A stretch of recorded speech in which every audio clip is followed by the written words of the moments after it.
went to Israel for the first time in my life in May 2011.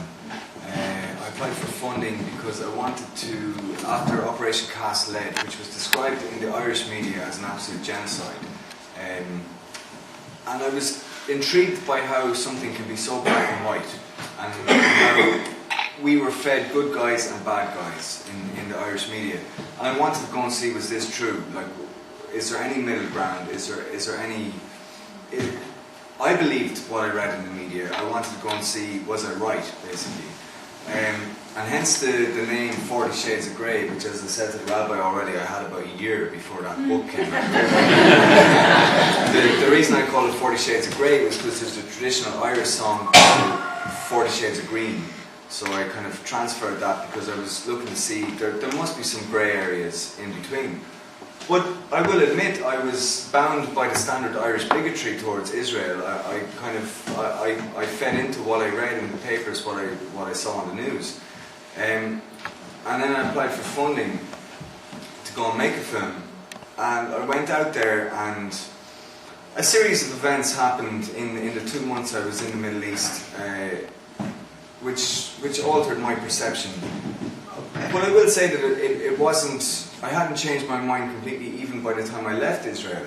But I had about maybe 100 hours worth of footage, so it took me 8 months to edit the film. So I was kind of reliving my experiences over and over again, watching these interviews over and over again, listening to these stories. And by the end of the 8 months, I was calling myself a Zionist.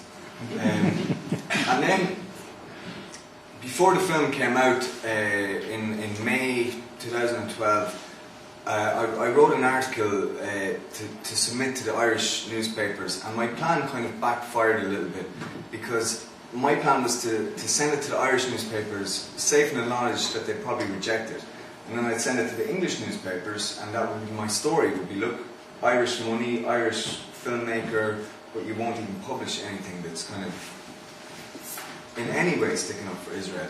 But the plan backfired, and they did publish it. And then it went kind of crazy after that, because you're not allowed to show two sides of the story really in Ireland. And it was about a year of hardcore backlash from that, where I even used to get a panic attack typing my name into Gmail, because I'd know the abuse that was waiting for me once I logged into the Gmail. But having said all that, I would do the same thing again. I feel it was important to speak my truth, and the way I always put it is that an artist or a filmmaker or a journalist's job is not to keep people happy. It's to ask questions and to provoke debate. And I think I definitely did that with this film. So maybe if we just watch the 10-minute clip.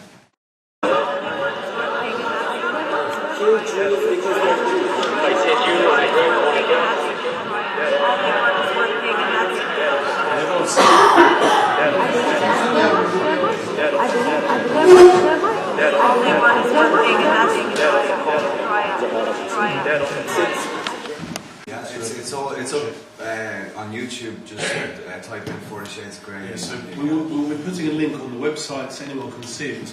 But I think tonight's less an opportunity of watching something you can watch at home, but rather get to know the man who did the documentary. So first I'm going to ask him a few questions, and then perhaps we'll give it to the floor to ask you questions.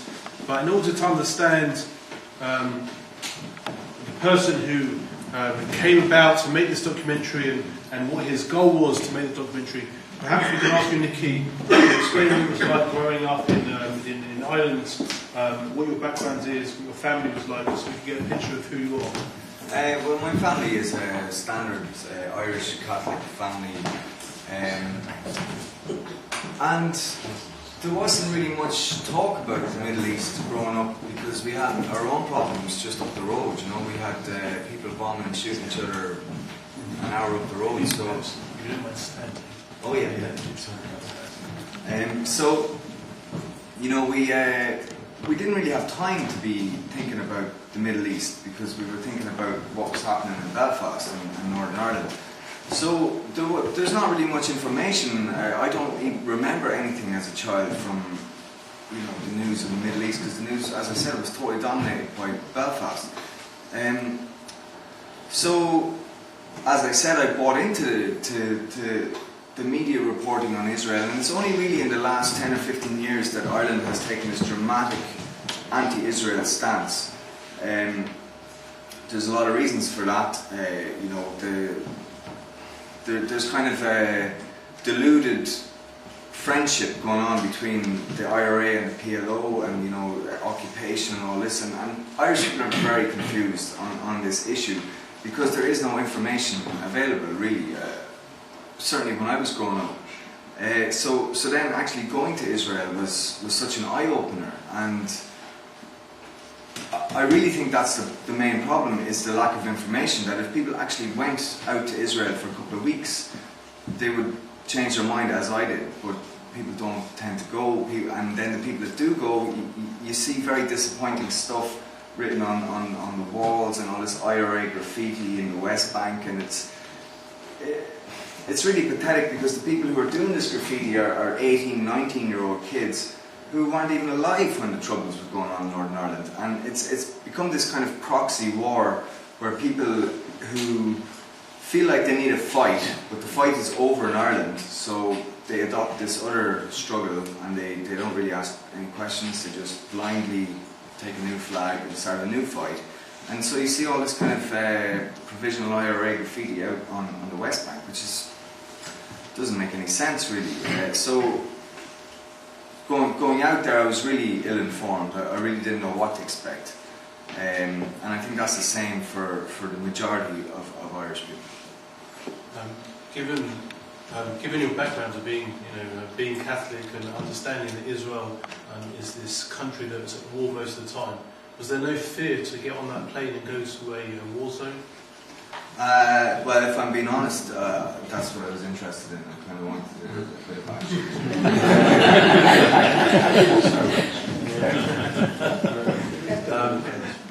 And what was it, when you set out, what was the goal of the documentary? My fundamental goal was to find out whether I was right, whether it was as black and white, all the stuff that I believed, because it seemed too simple almost to be true, that there was a bad guy and a good guy, and it was just all very black and white. So that was my main goal, was to kind of prove myself wrong, or maybe prove myself right. I didn't know, but I wanted, before I started broadcasting to the world, I wanted to see for myself, to see was I making a fool of myself, or was I actually right, So fundamentally that was my aim, was to see it for myself. And given that I'm no expert in journalism, where does one begin? You want to go to a country which you've been painted as black and white. You feel that it's not black and white. Where do you begin to start looking to work out where the shades of grey are? Well, the thing I was pretty adamant about was that I wasn't going to spend a prolonged period of time either side of the wall. So the way we worked it in the production was that we'd spend a week in Israel, a week in the West Bank, a week in Israel, a week in the West Bank. So we go forward and back to avoid any sort of indoctrination, But really it was a blank canvas going out there, and there was several incidents along the way that kind of spurred me into deeper thought. But I really didn't know what to expect going out there. I had all these ideas and delusions really about what was going on out there, and when I got onto the ground, it all changed really. And were you welcome on both sides of the fence when you came in, or was there a feeling of being threatened while you were there? I never felt really under threat, apart from the one scene we saw there where we were getting shot at in Silwan. But another thing that kind of disappointed me was the kind of expectancy in the West Bank that just because you're Irish, you're immediately of a certain kind of persuasion. And that also happened several times in Israel, because a lot of Israelis are quite clued into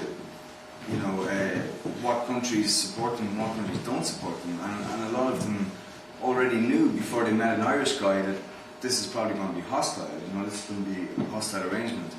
So I did experience that quite a lot. That there was mistrust on the Israeli side, and I can understand that. I can see why. And then it was the complete opposite on the Palestinian side, where they, everybody wanted to talk, everybody had a story, and you have to kind of filter that process as well. So yeah, it was definitely different side of the wall, but it was this preconception that just because you have such and such passport, you're going to immediately, buy into a certain ideology, which is true for a lot of people. But I think that was the most important decision that I made, was that it was only a week over and back. We didn't spend, because I found myself getting a little bit indoctrinated by just talking to so many people and doing so many interviews. You start kind of getting into it, and then you go the other side of the wall, you see the other side of the story.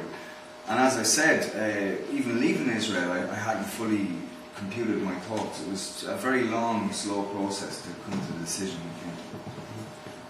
Given I think most of us have never actually been to the West Bank, can you describe to us what you were seeing before you started interviewing the places? Maybe describe to us what the atmosphere is like in the West Bank.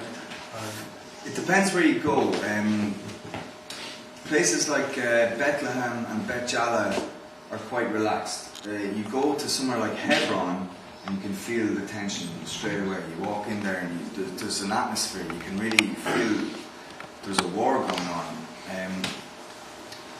But that was kind of another tipping point for me in Hebron that day when we were filming. There was an Israeli soldier up on a roof, and he started getting quite excited when he saw people filming. He started shouting down at me, pointing a gun at me. What are you doing? What are you doing? And I started chatting away to him, and he goes, where are you from? I says, Ireland. I says, where are you from? He says, New York. We both kind of started laughing.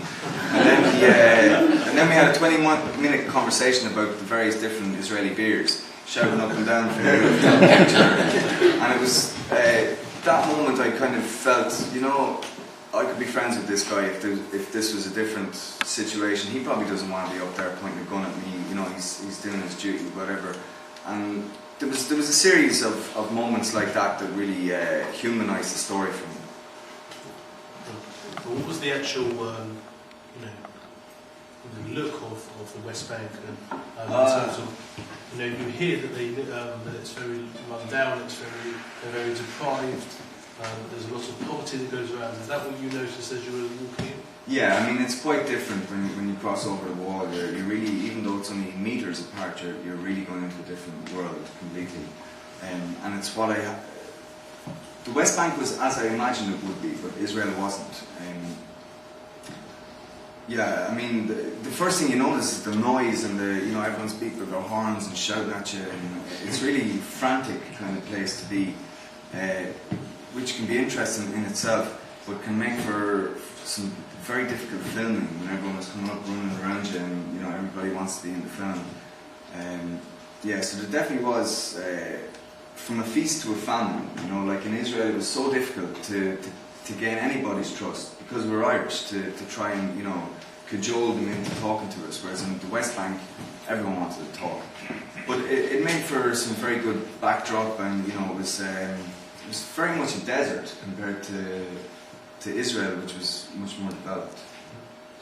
You said that Israel, the West Bank was how you visioned it would be. Israel was different. Can you articulate what was different about it? The main thing that was different was Tel Aviv. I was completely surprised by Tel Aviv because you have this idea in your head about Israel and religion and kind of very serious stuff, and then you go to Tel Aviv and it's party central. It's, all these people who have just done their army service who are trying to unwind from all of that. And Tel Aviv was quite different than I expected it to be. Jerusalem, on the other hand, I never really felt comfortable in Jerusalem because I just felt there's a lot of aggro, a lot of hatred going on there. 3 different religions all battling it out with each other, and you can feel that tension that doesn't exist in Tel Aviv, and they call Tel Aviv the bubble because it's, the Israelis say that's where they go if they don't want to have anything to do with the conflict. If they're finished with this kind of fighting, they go to Tel Aviv, and I can completely imagine that because you know, even you drive for 5-10 minutes outside Tel Aviv, you feel like you're back into Israel as such, or the perception of Israel. But you go into Tel Aviv and it's this cosmopolitan, really relaxed kind of place, and it is definitely the bubble.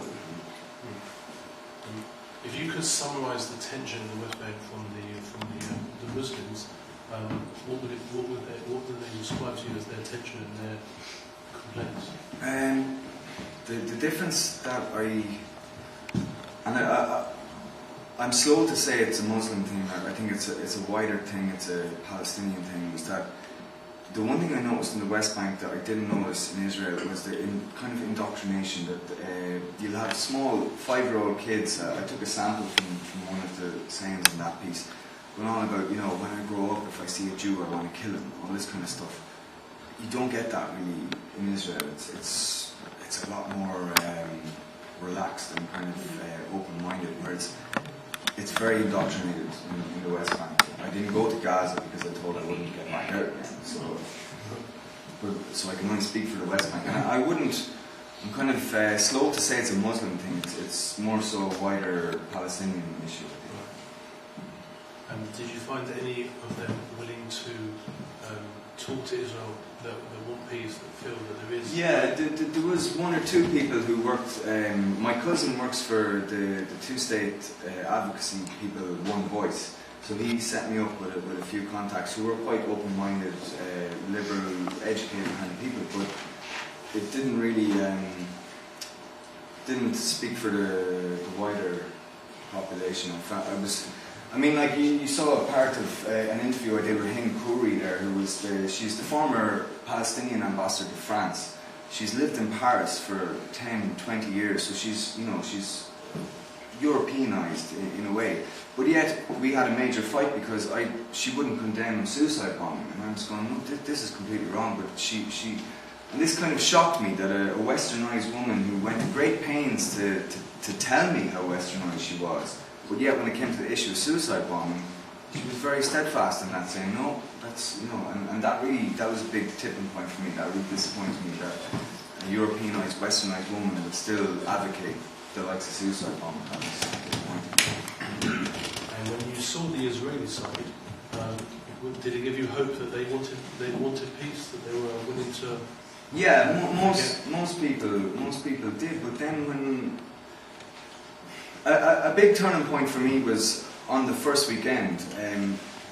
I was sitting having breakfast with Gary, the producer I was working with in Tel Aviv, and I was reading the Jerusalem Post, and I was reading this report about, I don't know if you remember, but there was a small child killed on a bus down in the south of Israel by these rockets that were coming in from Gaza. And it was a school bus taking kids to and from their classes, and the rocket hit it, just randomly killed this child. And that night, the IDF went into Gaza and retaliated, basically. And I remember reading the paper, having this profound sense of, go on, boys, and you go there and sort that out. And that was a shock to me. I remember putting down the paper and saying to Gary, that's mad now. That was the beginning of a journey, really. What do you think was the trigger that thought? Because in Europe, in Western Europe and Ireland, we always hear about the big bad Israelis going in, dropping bombs. We never hear about what provoked that. Why did this happen? And that was a big thing for me to actually see the two sides of the story, to see why did this happen? Well, wait now a second. This is something we don't hear about at all. So that was quite important to get two sides of the story and to kind of walk in an Israeli shoes.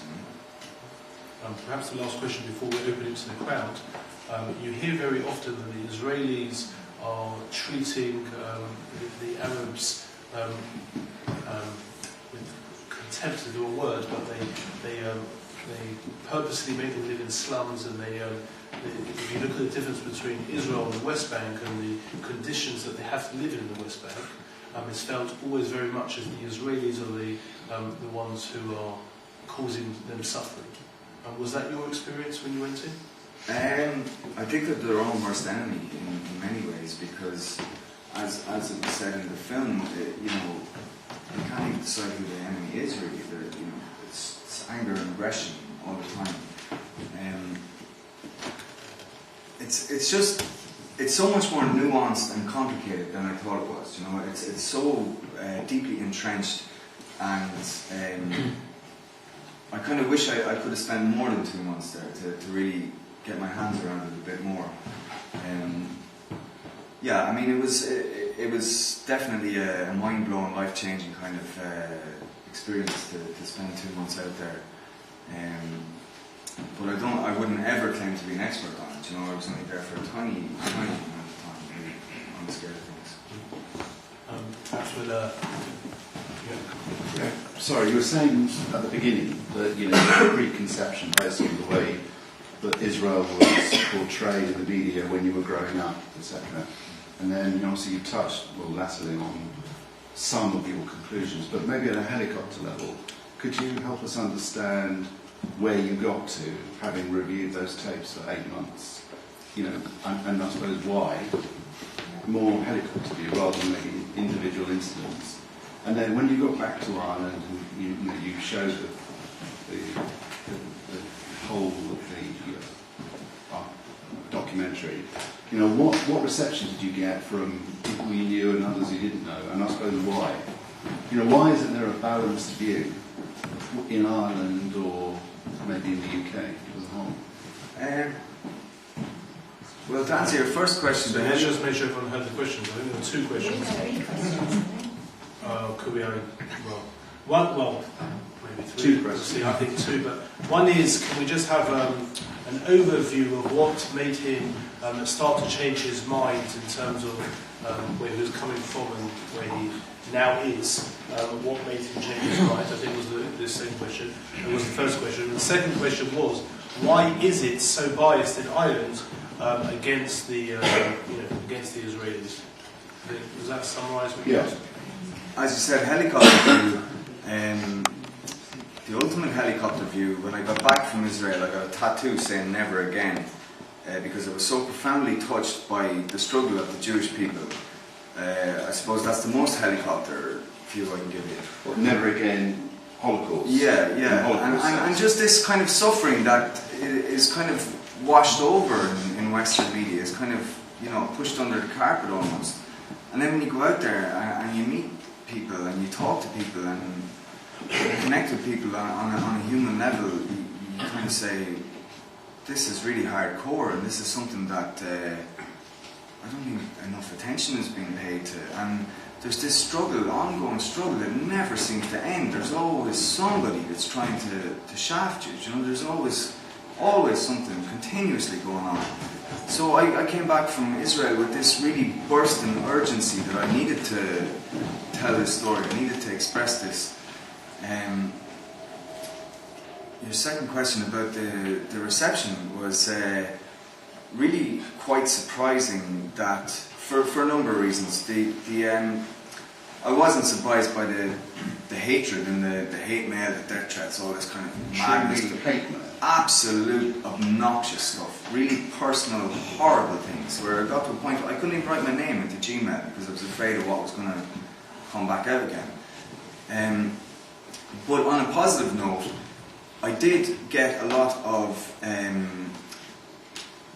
supportive emails from Irish people, but the interesting and tragic thing was that none of these Irish people were prepared to go public with it. There was all this kind of secret, kind of send you a little secret email saying, I like what you're doing, but don't tell anyone, kind of, you know. And then a really interesting thing happened about a month after the film was premiered in Dublin. A pub in the city centre called Foley's started, because all of this really, you know, I can't even Google myself now because it's just horrible. But then, a month after the film was premiered, this pub in Dublin started flying an Israeli flag. And that to me was a big victory. I was kind of going, that wouldn't have happened, you know, unless I opened up this discourse and I got people talking. And, you know, people really did start talking. And the hatred provoked questions as well. And it kind of opened up a debate that was very much closed for the last 10, 20 years. And next thing, this pub started flying an Israeli flag. And that was a proud moment. I was kind of going, you know, I'm not saying I'm taking the credit for that, but it was a process that started from asking questions. So while there was an awful lot of really nasty stuff, there was some positive stuff as well, but still a little bit disappointing that the positive stuff was all underground. You know, it was all very much secret. Thank you, and welcome to Bushey. Your film is entitled 40 Shades of Grey, which describes the subtlety and the complexity of the story.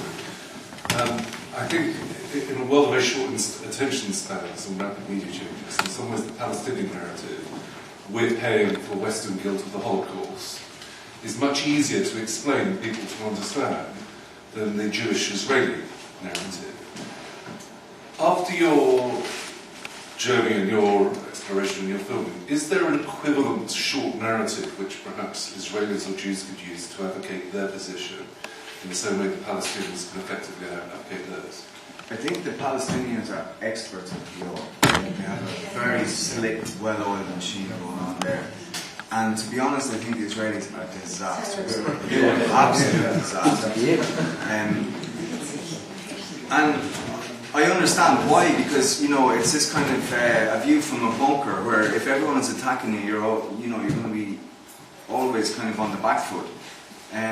So it's a difficult question, because what do you do? I mean, if you come out too strongly, you look arrogant. If you come out not strong enough, you look weak.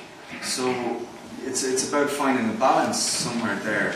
But I think it's about kind of focusing on the positive stuff about what Israel is giving to the world. I mean, that's what people don't realise, is that, boycott Israel all you want. Well, if that's the case, then throw away your mobile phone, throw away your laptop, don't take cancer treatment, there are a million different things. And I think Israelis need to focus on the positives more than the negatives to win around the narrative. An example of the Palestinian kind of, just the misinformation that translates itself to Europe would be this whole issue of boycotts. In Ireland we boycott Palestinian goods in supermarkets. And I remember being in, I actually can't think where, somewhere in the West Bank, and they were telling me that all of the tomatoes that go to Ireland from Israel are actually Palestinian, but they have to be stamped as Israeli, to get exported. So you have all these people in Ireland who won't buy Palestinian tomatoes because they think that they're boycotting Israel. And, they're directly taking the money out of the Palestinians that they support pockets. So there's this a horrible amount of misinformation going on and stuff lost in translation. But I think, to answer your question fully, I think Israel needs to really focus on the positives and forget about the negatives. Were you able to speak to the IDF and also the Hamas or what? Yeah, I spoke to a lot of IDF and former IDF soldiers, and I was really quite devastated by stories of people the same age and younger than me who have had to done horrible things that I will never understand, I'll never have to do. And it kind of, I remember one story of talking to a soldier, not a soldier anymore, but he was telling me about his military service, and he was based in Gaza, and the Palestinians were fed with ecstasy tablets and sent running towards the base, strapped up with explosives. And because they had all this drugs in their system, if you shot them, they wouldn't lie down. I mean, you literally had to shoot them in the forehead to stop it. And to me, that was just the most horrific image of all of these young fellas sent running towards a base, like on drugs, and getting shot at and not falling and getting back up and running. Just really, really traumatic, life-changing things that a person really shouldn't have to experience in their life. And it made me feel grateful that I was born in a soft country like Ireland, where I'll never have to do that kind of thing. But it kind of gave me an insight into, and a question that I always asked soldiers is, have you ever killed anyone? And most of them said yes. I mean, that's a horrible thing to have in your life, but it's a necessary thing also, The opposite to a helicopter view. The one thing that I'm hearing to a certain extent, since you've been answering questions around the floor, is what made a nice Catholic boy from Ireland change his Forget about the mind. nice part. Sorry? Forget about the nice part. Okay. Well, you seem nice to me. I want to hear from you. Why do you believe a Jew? Why do you believe the stories on the Jewish side, as opposed... They're all stories. Yeah. You've not experienced them. Are you saying, my God, man, it's common sense? Yeah, totally. There was a number of things that happened, as I said, the day that I was sitting in that cafe having breakfast, coming to this profound conclusion. The day talking to the soldiers, hearing these stories. I suppose, in a sense, I made a lot of connections on a kind of personal level, human level with Israelis, and I can't say I made the same kind of connections on the other side of the fence. Yeah, there was just several, but as I said, it took me, if you include shooting and editing, it took me 10 months. It wasn't a quick decision, it was a very slow process of going back through my movements and my interviews, and it wasn't something I came to overnight at all. It was very long, drawn out process. As I said, coming back from Israel, I was still my head was exploding. I didn't know what to think until I sat down again and watched it all through. And I just think they live under such pressure that we will never understand in Western Europe. There's just this pressure of living in a country that's completely surrounded by people who want you wiped off the map. I mean, that in itself is this existential pressure that we will never ever understand in the UK or Ireland.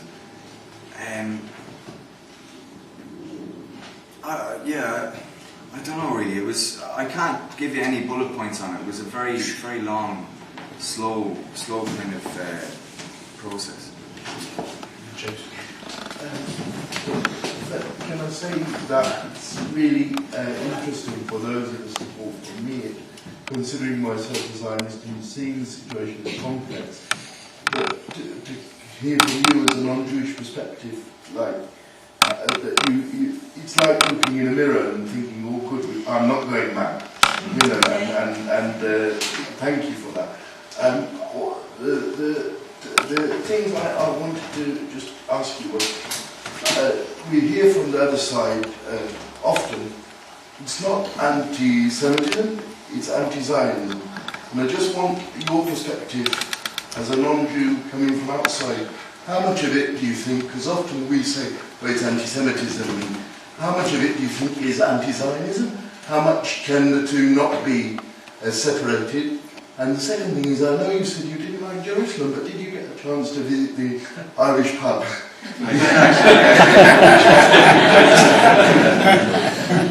It was so cool out. I think there's not a single Irish person working. Yeah. I think it's quite difficult to separate anti-Zionism from anti-Semitism because, if you don't believe in the right to anyone to exist in there, it's a very fine line. There were some very genuine people in the West Bank who to me didn't seem to be anti-Semitic. It was more of a political kind of issue. But there was, if you kind of let your guard down a little bit and play along, you can hear some awful obnoxious things at the same time. So I think it's a very fine line, and a line that gets crossed over and back a lot as well. I don't know if you can truly separate anti-Semitism from anti-Zionism. That's my opinion. Did you go to any of the Arab towns within Israel, and what was their attitude towards Israel? Very much similar to the West Bank. Tough situations, for everyone concerned. There is difficult issues there. Like you see, when you travel around Israel, there's water tanks on the roofs. You go into the West Bank, there's no water tanks, and people are giving out and the Arab towns are giving out about not enough water for showers or washing dishes. So there is contentious issues there too.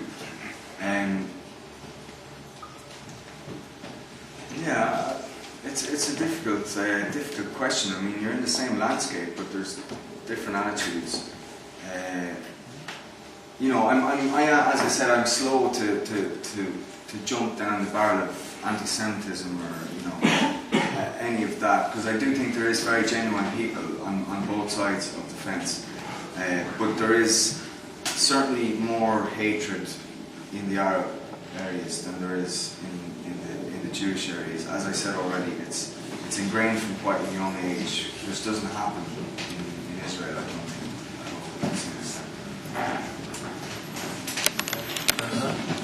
You mentioned you went to Tel Aviv and Jerusalem. Did you actually go to any of the settlements? Yeah. And what was your views of that? Just to make sure everyone heard the question, he asked if he ever went to the settlements and what was the view on the settlements. If you're talking about stressful situations, I think living in a settlement is probably the most stressful situation in Israel.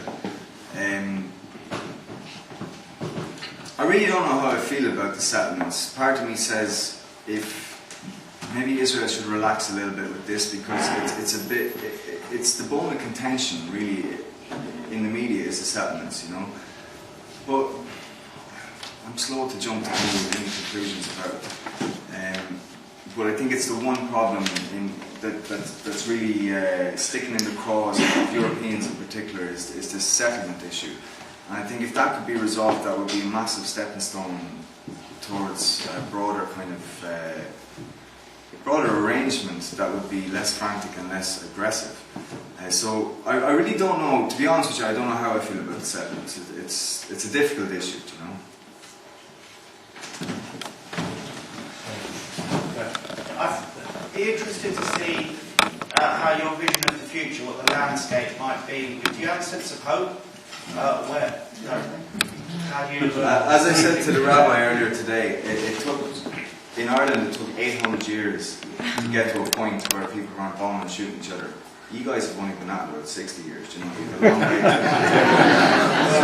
I don't mean to be pessimistic, I'm being realistic. I think, no, I honestly can't see anything, possibly in my lifetime. You see a complete impasse in the way that things are now and no hope for this generation or the future generation. As I said, there is moderate people, you know, in Palestine. There is people willing to negotiate, willing to talk, but I don't think it reflects the broader kind of ideology. And yeah, for that reason, I honestly don't think. I think it's a bit of a fantasy to think that, you know, anytime soon it's all going to be happy families. I really don't think it will, unfortunately.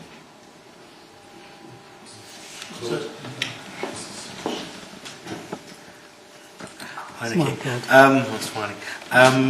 Nicky, you talked about your discussions with Palestinian and Israeli Arabs.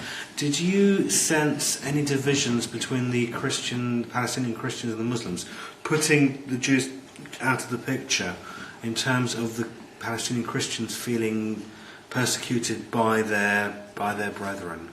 Yeah, there is a kind of disconnect, particularly in Bethlehem and Beth Jala, because that's kind of a mixed area. Whereas you go to Hebron, you know, other places is more definitely Islam. But yeah, in Beth Jala there is kind of a little bit of tension, and I think that's a problem in itself, because as one of the interviewees said, you know, if they got their way and they didn't wipe Israel off the map, they'd end up shooting each other anyway. So yeah, I think yeah, I mean there's a million different scenarios going on in there. It's so nuanced and complicated that even if you get onto the one side, you're still working and finding your feet to, you know. So yeah, I mean I can't really answer that question, but because I'm afraid to get shot. There definitely is a difference. There are tensions. Yeah, definitely. As a fellow journalist, have you ever met and spoken with Paula Guerin? If not, what would you say? Paula Guerin, BBC. No, One of your countrymen. Guerin, yeah, Orla Guerin. No, I've never met her. Why is she very happy? You shift her out.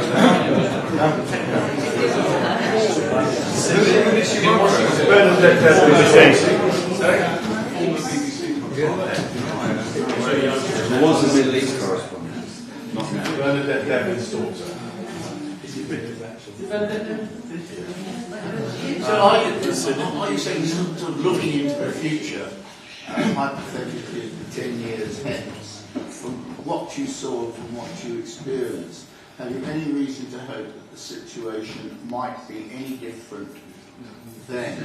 I think Dan asked that. I think it was answered, so maybe we'll ask another question. But I think the answer is no. So let's. Before you went to Israel, you said there was a lot of bias in Ireland against Israel itself. But surely over the years, many people from Ireland have made a pilgrimage to Bethlehem. Didn't other views come back when they returned? No, because if you go out there with an ardent ideology of what you want to see, you're going to see whatever you want to see. You know, if you go out there with tunnel vision, you will see what you want. And I saw a lot of. It's interesting you ask this because I saw a lot of religious tours particularly in Bethlehem, obviously, and these people had blinkers on completely. I don't think they even went really travel around Israel. They were there with a very solid mission to go to Bethlehem. And yeah, I mean, like. And I met a lot of Irish people as well who went out there with a strict ideology, and you can reinforce your ideology. You know, you can find, if you want to believe in something, you can find the proof for it, you know, if you really want to. So I think you have to go out there as a blank canvas, really, to really soak it all up and make your own decisions. I think there's too many people who go out there already knowing what they're going to come back with, you know, already knowing what the story is going to be when they come back, and that's not really healthy.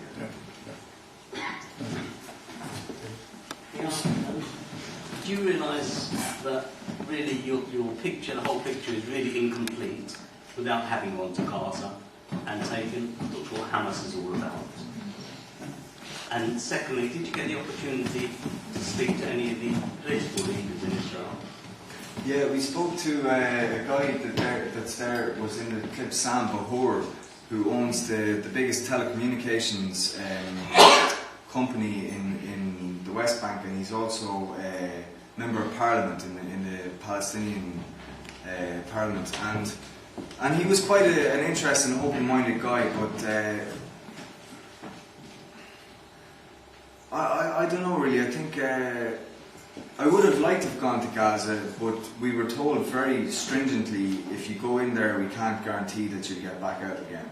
And as much as I'd like to die for my art and all that, so yeah, possibly it is incomplete. But I mean, who would have said what might have happened if I went to Gaza? Because you know, the West Bank is by all accounts quite moderate compared to what's happening in Gaza. That's precisely my point. Yeah, yeah.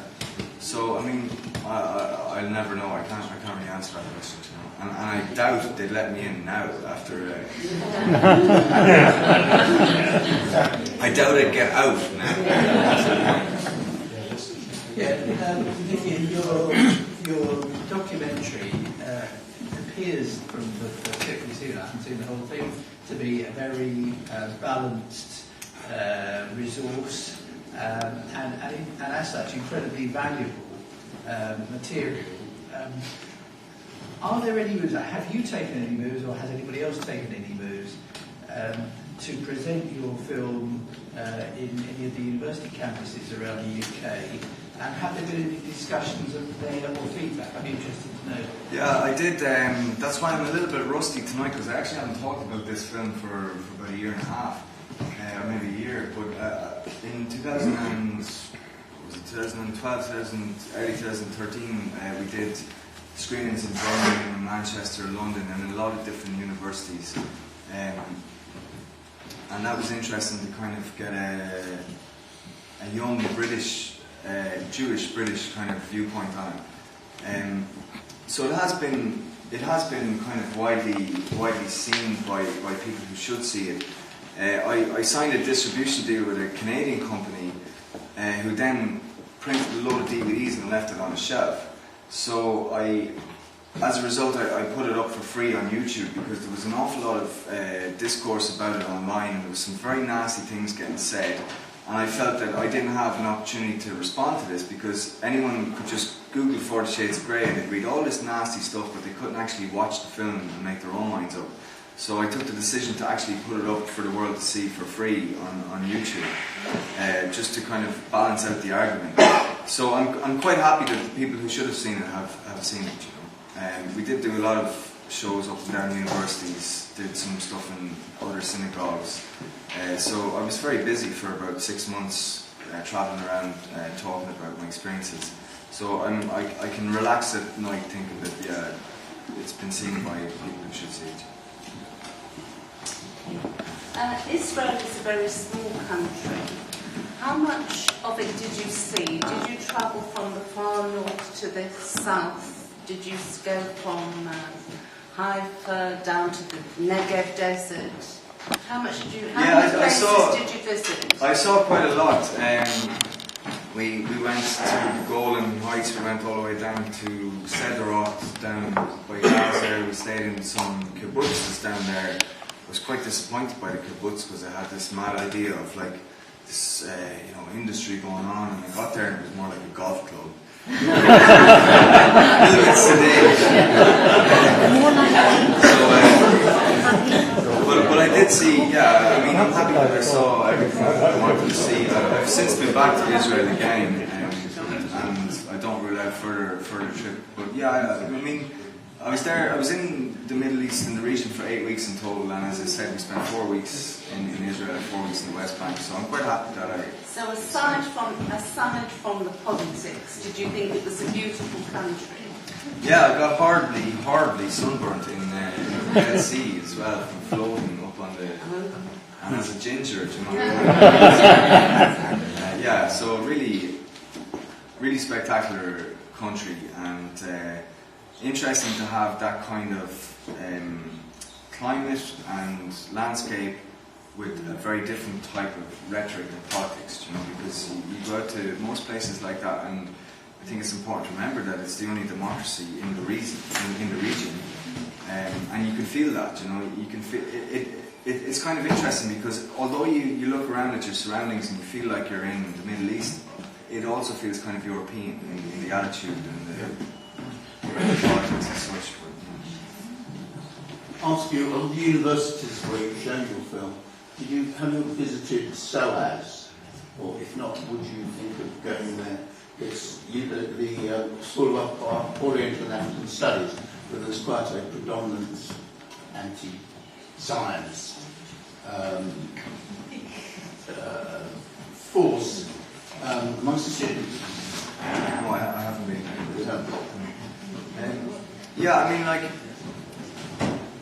Some of the places we visited, there was protests. You know, there was people outside with their banners and their scarves and stuff, which is kind of disappointing as well, because I always feel, well, if you just sit down and watch the film, you know, then you can have a go at me, then you can cut my head off. But you know, don't attack me without seeing what I'm giving you. I kind of felt disappointed by that. But I have to be honest and say I went to Canada to do screenings in Toronto, Montreal and Ottawa when the film came out, and one of the audiences was, they weren't in synagogues, they were in cinemas and theatres and all that, and in Ottawa it was a very predominantly Jewish audience, but it was a very predominantly right-wing Jewish audience, and they nearly took my head off because I dared to, and I think the value in a documentary, if you're gonna make a point, you have to kind of air the dirty laundry as well, or else no one's going to take you seriously. It's just propaganda if you don't kind of address every issue. So the two issues, one of them I know is quite different now since 3 years ago when I shot the film, but one of the issues I addressed was the Orthodox issue, because there was an awful lot of anger from Israelis about why are we paying taxes, why are we working all the time, these guys aren't. And the other issue was the refugees. The Sudanese refugees at the time in 2011, when South Sudan and North Sudan were going out big time, a lot of them came to Israel. And, you know, there was a lot of this rhetoric about, you know, it's diluting the Jewish state, we don't want these black guys in here, all this kind of stuff. But I think, as I said already, you have to spin this in a positive light. And those refugees could have gone anywhere, but they didn't. They went to Israel, you know. And many of them said, you know, we crossed through 7 or 8 borders to get here because we believed that the one people who would understand our plight was the Jewish people. And while a lot of Jewish people do, there is an element that don't. And in Canada, they couldn't accept the fact that I was talking about everything. You know, I was giving it a fair kind of whack to every side, and you know, it's not, as I said, it's not going to be taken seriously if it's all how brilliant Israel is. You have to kind of address the balance, and people couldn't really deal with that. But I think that's the wrong attitude. That's the reason that people's backs get up. If you're not willing to admit, okay, there might be some slight problems, you know. Could you speak to a whole wide range of different types of Jews? So, for example, secular and ultra-Orthodox. And was there a massive change in opinion to different types of Jews? Yeah, I did. I spoke to all walks of life, and the thing that hit me about it that I wasn't expecting was, okay, to put it a different way, in Ireland, if you come out and say you're a Zionist, you immediately get labelled as this right-wing zealot, like this hardcore right-wing person. But then, if you go to Israel, you realise that a lot of these people are very socialist, left-wing leaning kind of people, and let's not forget the state of Israel was founded on a socialist kind of basis. And there's all this kind of misinformation that trickles back to Europe, to the point where people get labelled as right-wing. So I think that was, for me, that was interesting to talk to the secular people in Israel who were very open-minded, liberal kind of people, talk to the very religious people, and yeah, there's various different, there's 40 shades of Israelis as well.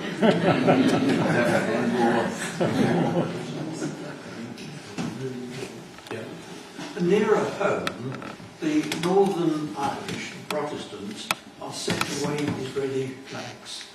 Did they ask to see your film? I actually moved to Belfast at the weekend. And yeah, I was talking to the rabbi earlier on about this proxy war that has kind of enveloped, where if you go into a loyalist area, they fly Israeli flags. If you go into a Republican area, they fly Palestinian flags. But there's a whole lot of misinformation on that as well, you know, and it's a proxy war, and it's I get labelled a lot just because I call myself a Zionist. They kind of think, well, you must be a traitor, so you must be, you know, and that's disappointing as well, because I think it's a lack of free thinking. It's a lack of questioning, which is disappointing in what is supposed to be a modern world.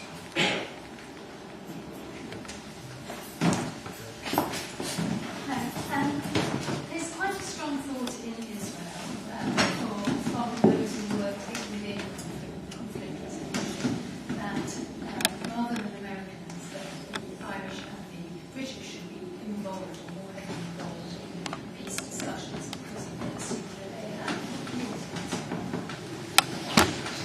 I thought we have enough problems already, you know? Sorry. So, we should stand up and repeat the question. Sorry.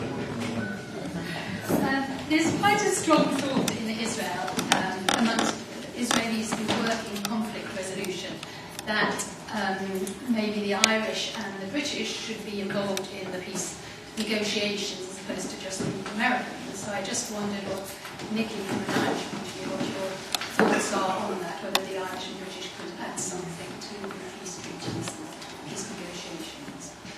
Well, I think it's already a problem when you go to the likes of Silwan and East Jerusalem every Friday when the rocks start getting thrown, that most people up the front are Irish, so you can't really involve these people in the discussion. I think the political environment has to change a lot in Ireland before people kind of open their minds up to a different way of thinking. And at the moment in Ireland, we're taking, it looks like the next government will be a Sinn Féin government, which is the political wing of the IRA. So that's really not going to help anything in regards to the Middle Eastern conflict, because the rhetoric is already very solid on that issue. So They are doing things fine. They are involved quietly. Maybe that's the difference. Sorry? They are involved quietly. Who? Some of the Irish ambassadors. Yeah. There's a team of people who are involved in peace negotiations. negotiation who are involved in something? Do you think it's all because of what you said? Do you think it's all very secret and you don't want to get out? Yeah, I think it's a very dangerous thing to put your colours on your sleeve, particularly if your colours are Israeli colours in Ireland. That's a very dangerous thing.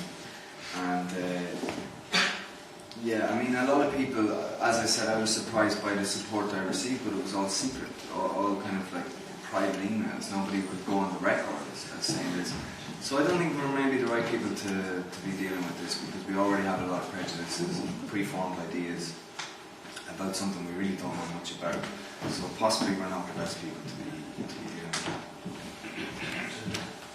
with. Can I ask you, I assume that you went out to Israel with a crew, cameraman, sound recordists, perhaps. Did it affect them in the same way it affected you, or did they come back with the same preconceptions that they went out with? No, definitely. I don't think so. I actually only went out with one other person, and we hired locals on the ground out there to, act as fixers and drivers and stuff like that. But no, I don't think. For the simple reason that the producer who worked on the film was only there for 8 weeks, and then it was over. It was job done. Whereas I went on this kind of journey that took a lot longer than that. It was 8 weeks and then 8 months, and he didn't have the 8 months, so. Open-minded guy as well, not jumping to any conclusions, but didn't have the full kind of time to think, and this was very much my life for almost a year. It was just a job for him. Can I ask, you talked a lot about presenting to Jewish audiences. Have you presented to any pro-Palestinian audiences?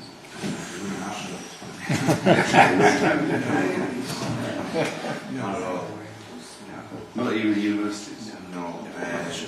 We just had demonstrations against the film. Yeah. They won't. This is the thing that annoys me, is that I genuinely think that, and you see yourself if you watch the full film on YouTube, it's quite balanced. It gives everyone a chance to talk, and everyone gets to say their piece. But people are hot-headed, I include myself in that, but particularly if you're anti-something, you don't want to hear about it, you just want to be anti it, you don't, because if you actually listen to it, well, shock horror, you might change your mind, and God forbid that ever happened, You've done that. Yeah. Why wouldn't others want to at least, experiment? Because I'm not coming at this from any kind of personal background. I'm not Jewish, I'm not Muslim, I'm not Palestinian, I'm not Israeli, so I kind of feel like I can see it from above almost, like, I can see it. I can understand why someone from that region would really feel a lot more strongly about this and would perhaps go out and protest, or, whereas I'm not from the region, so I'm just kind of telling it like I saw it, more so than telling it like I grew up with, for example. Perhaps we'll take the last couple of questions. Just wanted to ask you if your countrymen are aware of how much the Arabs own of London, of the most expensive property that they own in this country, in London itself, in Knightsbridge and all around there, and then the Arabs. Because somebody said about the rich Jews there, but nobody said about the Arabs around the world, and especially London. I'm not going to get into that.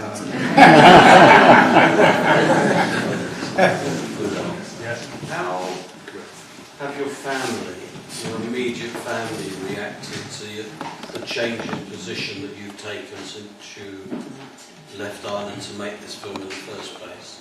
They've been really great about it, because they didn't really know much about the conflict. Because my parents were in their 60s, so they had a lot of other things back in the day. As I said, it was Belfast was rage. I mean, the only thing I remember from watching the news as a child was watching bombs and bullets in Belfast. We didn't hear anything about the Middle East. So my parents were also kind of a blank canvas on this.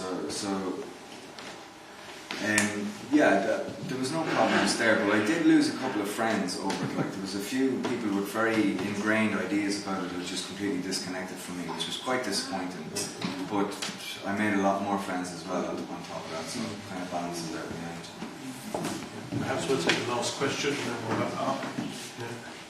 Why would Irish people be against Israel? I mean, I don't understand. That's a very complicated question. Like,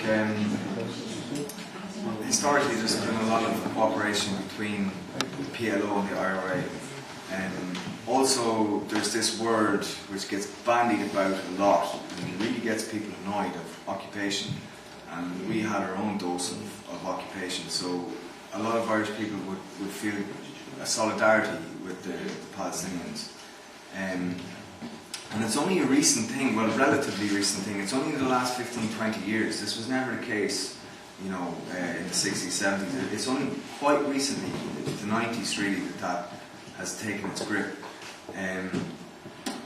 But it's a fever almost, It's like, you see, there's always punch-ups outside the Israeli embassy, and, people get really worked up about this. And I genuinely think there's something within the Irish person who wants a fight, We have to have a fight. And now that the fight is over, we need a different fight, So we kind of adopt the fight without even knowing that much about it. But I think it's slowly, I'm not saying it's changing, but there's more people kind of questioning it. And I think that's important because it all went unquestioned for 10, 20 years. We just blindly said, yes, that's what we believe in. But now people are starting to kind of question it a little bit more. I did say the last question, but I feel Can I bad. just ask something just occurred to me? How do you carry this forward to do something about it? Have you had the opportunity to talk to other journalists about what you discovered and maybe persuade them to go look for themselves? I think it's more important that people make their own minds up. You can't... No, not to persuade them, but to get them to go and have a look, to do their own journalism, maybe come to the same conclusion, maybe not. But... I don't really feel that's my job, do you know what I mean? I've already done something, and to be really honest with you, I backed off from this issue for the past year because it was so stressful. I mean, as I said, every time I type my name in there, I get a panic attack. And even now, when I Google myself, it's just this world of nasty stuff. So I kind of had to back off from it for a while, and I'm quite wary of, it really takes a toll on you. When you have so much hatred coming towards you, it really does affect you. You kind of need to step away from that. I think we could go on all night, and I think I would want us to go on all night. We're conscious that some of us may want to get to bed and sleep. We'll officially wrap up there, but that isn't an excuse to stop asking questions. If you feel you want to stay around and Nicky's doesn't mind, we can carry on, so I leave it up to you. But I just wanted to say it's been an eye-opener, and somebody can see the bigger picture. I think it encouraged all of us to see the bigger picture, not take everything we see blindly. I appreciate you getting up early this morning to come and see us. It was really last night. But it's been on, and we spoke, although not in a public forum, about maybe a possible next documentary. So if that ever materialises, we would love to have you back and maybe discuss that. But we will be putting on the full documentary on the website, as well as this video on the website. So if you want to see, stay tuned. Thank you.